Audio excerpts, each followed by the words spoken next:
Živijo,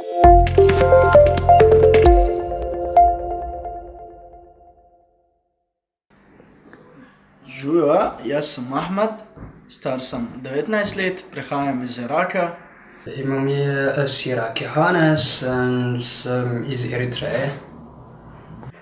Ime mi je Gabriela, sem iz Venezuela, stara sem 43 let, živim v Ljubljani že 4 leta in delam kot prostovoljka v slovenski filantropiji že 4 leta tudi.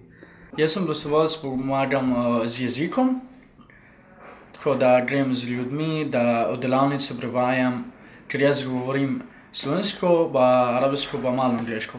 Moje aktivnosti bilo ni tako več, ampak sem bil kot prostovoljec pri inštitutu v Afriki, to je v Ljubljani.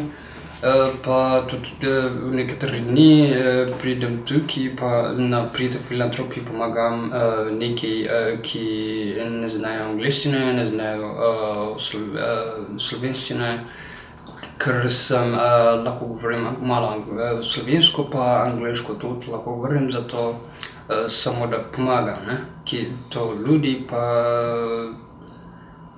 mislim, da to je to, tako je bilo, ja. Prostovoljstvo je za druge, ampak je dejansko tudi veliko za prostovoljce same.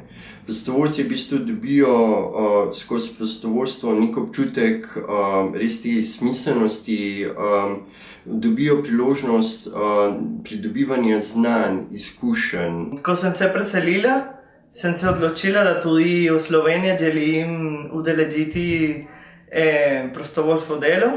To je za mene zelo pomembno kot ljudi, ker všeč mi je pomagati ljudem in tudi to je pomoč za mene. Migranti skozi prostovoljsko delo v bistvu spoznavajo tudi, kako skupnost deluje, kateri vsi sistemi pomoči so na voljo, kateri niso. Širjenje neke te svoje socialne mreže in moče ravno te stvari so zelo pomembne tudi za same migrante. Tudi mislim, da je pomembno, tudi lahko mene pomaga te prostovoljno delo, ker dobim nekaj certifikat, nekaj papir. Ko te preseliš v drugem državi, vse pustiš. Pustiš družine, pustiš kulture, pustiš vse. In prostovoljsko delo je pomoč za tebe, Ko pridem v filantropijo, se počutim boljše, se počutim vesela. Moje izkušnje sem dobil nove prijatelje, nove odnose, pa veliko stvari sem spoznal, ker nisem mislil, kako bom živel, kako to vsi.